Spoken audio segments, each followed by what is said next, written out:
여인들이 약하다 그렇게들 생각하는데 하나님은 전혀 그렇게 생각하지 않는 것 같습니다.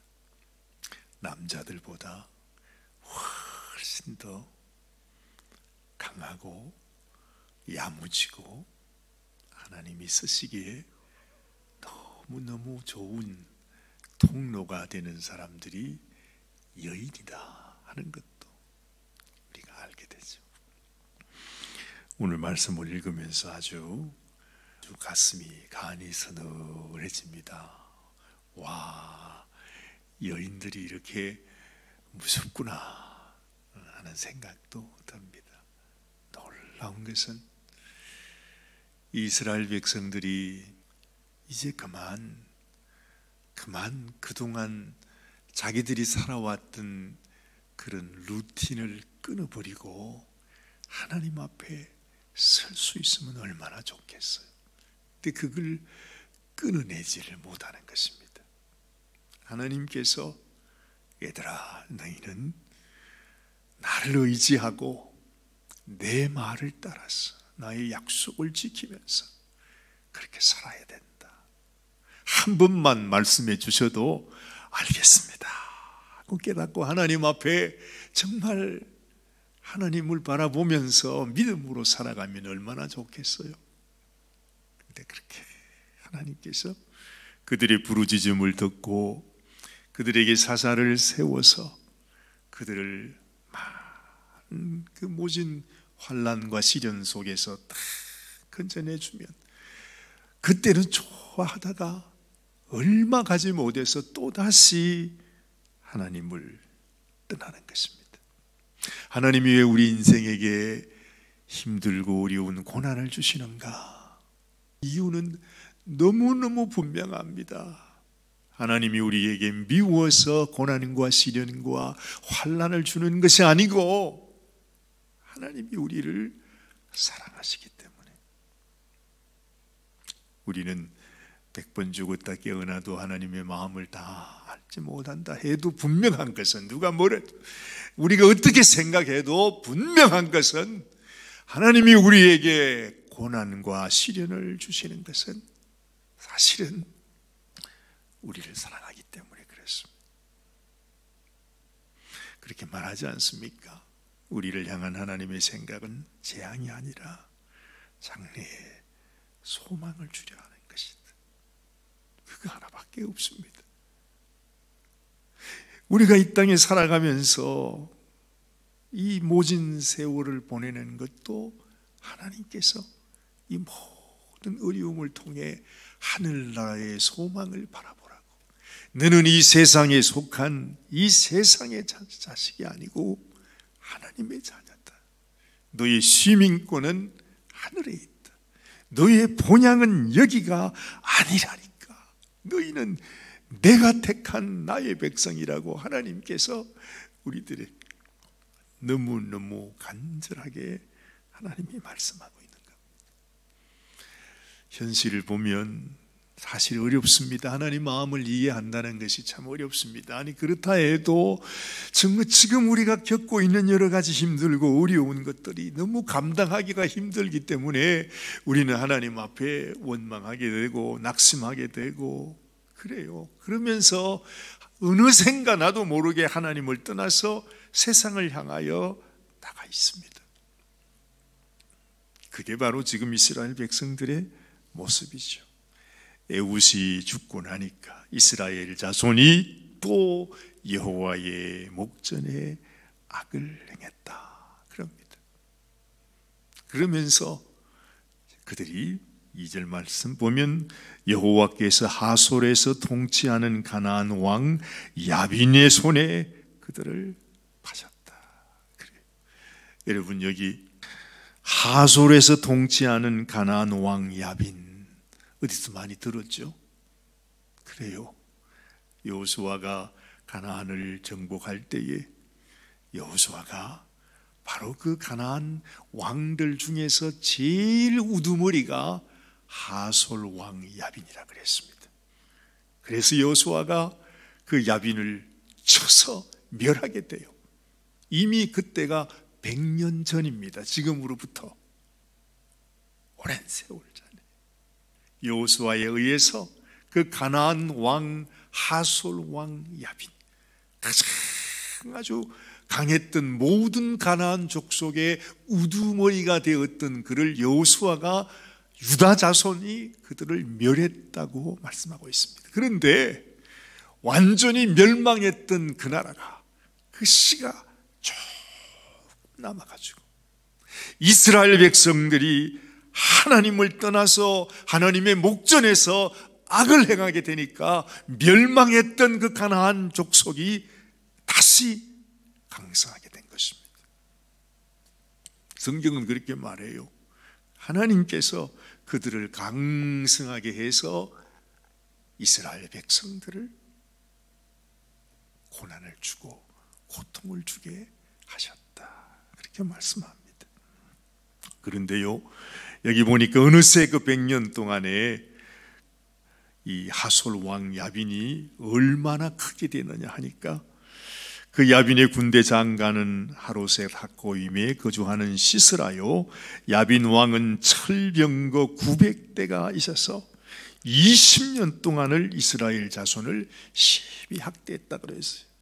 그 이스라엘 이 백성들에 의해서 멸망했기 때문에 자기들이 100년 전에 그들이 다시 가지고서 얼마나 그 원수를 이 자손들에게 갚는 것입니다.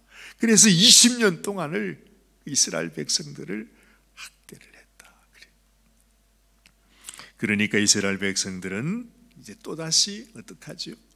하나님 앞에 부르짖어 기도합니다. 어쩔 수가 없습니다. 방법이 없습니다. 살 길이 없습니다. 정말로 이 환난과 고난과 시련이 말로 다 할 수 없습니다. 하나님 앞에 기도했더니 하나님께서 놀랍게도 오늘 또 이렇게 말씀하죠. 4절 말씀에, 그때에 그들이 부르짖었을 때 말이죠, 하나님께서 랍비돗의 아내 여선지자 드보라가 이스라엘의 사사가 되었다. 그래, 하나님께서 놀랍게도 이 여인인 이 랍비돗이 아니고 랍비돗의 아내인 여선지자 드보라가 이스라엘의 사사가 되었습니다. 하나님께서 왜 이 드보라를 그 이스라엘의 사사로 세워주었을까? 그 이유가 그 다음에 나옵니다.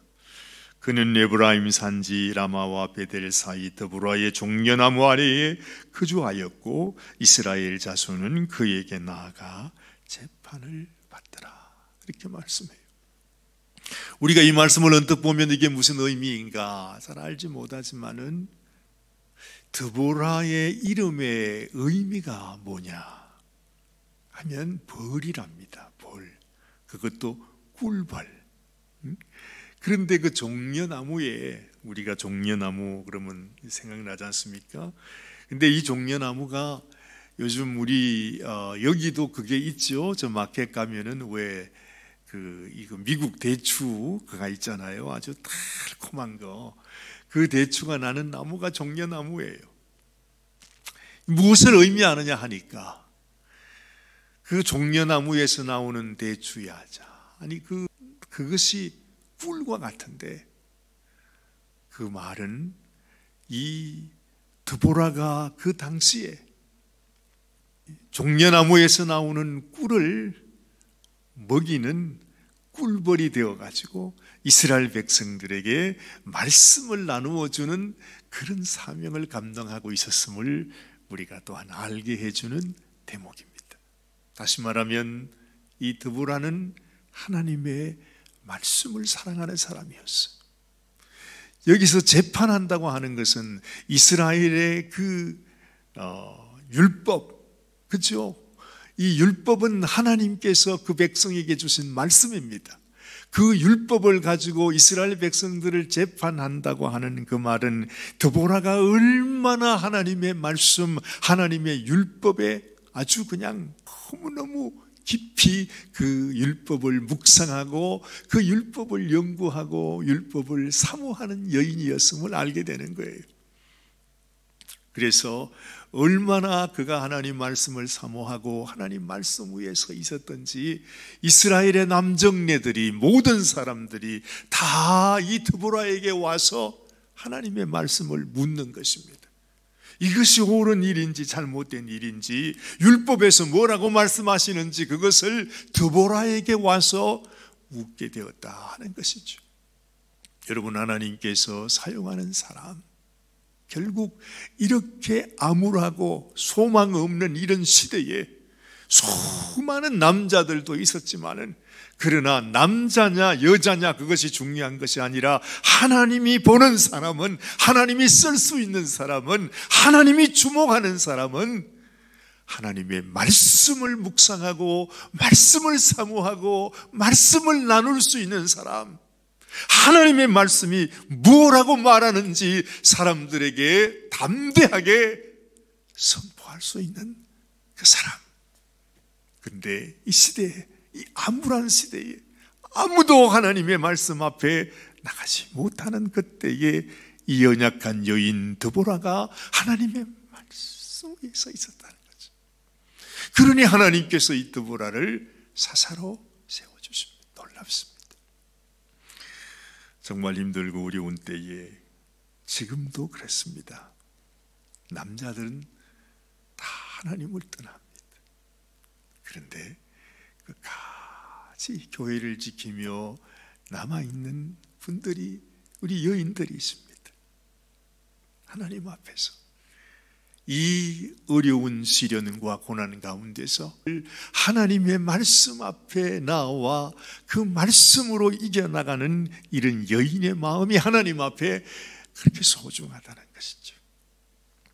그래서 이 드보라를 통해서 하나님께서 놀라운 일을 이루어 가시는데, 하루는 드보라에게 하나님께서 말씀을 주십니다. 예언의 말씀을 주시는 것입니다.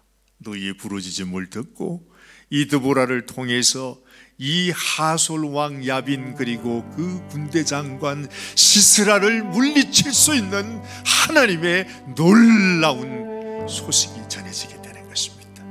내가 너를 사용해서 그들을 칠 것이니. 이 드보라가 이스라엘의 군대 장관이었던 것 같아요. 바락이라고 하는 사람에게 하나님의 말씀을 전합니다. 하나님께서 우리를 통해서 저들을 물리칠 수 있다고 하니까 너희가 군인 10,000명을 모아서 저들과 함께 싸워라. 하나님께서 승리하게 하신다고 하나님이 약속하셨다고 하는 것입니다.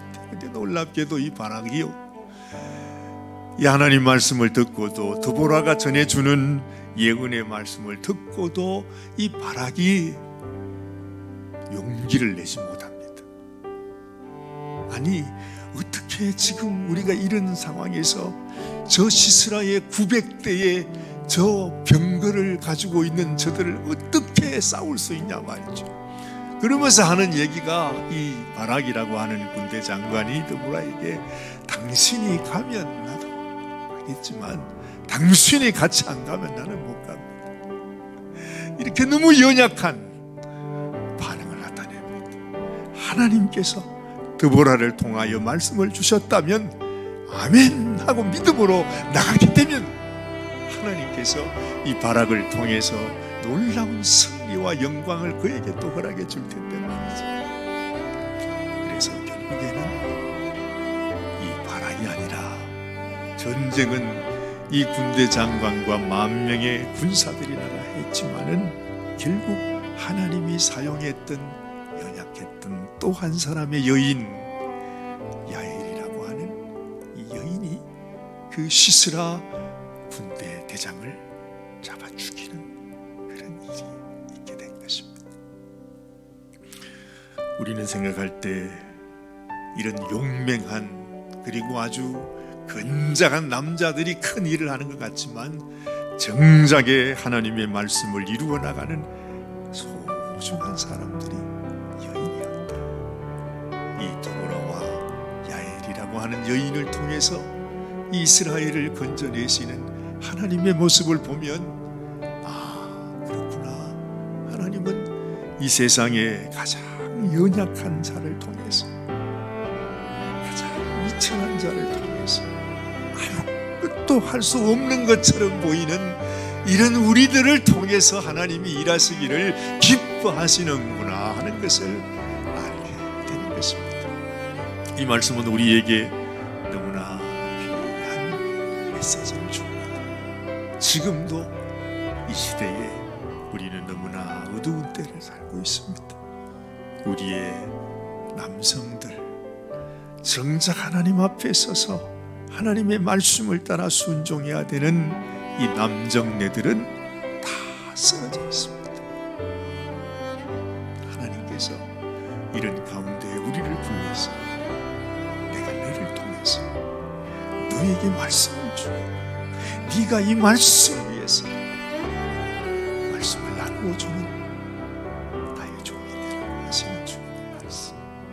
그 군대 장관도 병거 900성을 가지고 있다 할지라도 하나님께서 이기게 하시면 얼마든지 하나님의 놀라운 역사, 하나님께서 이 전쟁을 이기게 하실 터인데 정작 하나님 앞에 가장 귀하게 쓰임받는 이 연약한 여인의 모습도 우리가 또 하나 알게 되는 것입니다. 하나님, 정말로 이 어려운 마지막 때에 나도 드보라처럼 야엘처럼 하나님 앞에 쓰임받는 그런 담대한 용기 있는 말씀을 사랑하는 하나님 말씀 순종하기를 담대하게 감당할 수 있는 그런 용사가 되게 하여 주옵소서. 하나님 앞에 기도하는 이 아침이 되시면 좋겠습니다. 기도하십시다. 하나님 아버지, 정말 너무나 많은 사연들이 이 말씀 속에 있습니다. 우리가 잠시 말씀을 보아도 하나님께서 사용하는 하나님의 사람, 하나님이 찾아지는 사람, 참으로 하나님의 말씀에 붙들려서 말씀을 나누고 말씀을 선포하고 하나님 말씀 위에 서 있는 그런 여인을 하나님은 귀히 여기셨습니다. 하나님 또한 한 장막의 아낙네였지만 그에게 용기를 주어서 자기를 찾아오는 그 원수의 대장을 단 인력에 멸해버리는 놀라운 여성의 용기를 우리가 또한 봅니다. 하나님, 우리에게도 하나님의 말씀 안에서 이러한 믿음과 이러한 용기를 가지고 하나님 앞에 하나님의 마음을 시원케 하고 하나님의 뜻을 이루어 드리는 이런 귀한 여인들이 되게 하여 주시옵소서. 오늘도 우리를 사랑하시는 주님 앞에 감사와 영광을 올려드리고 우리 주님 예수님의 귀하신 이름 의지하여 간절히 기도드리옵나이다. 아멘. 아멘.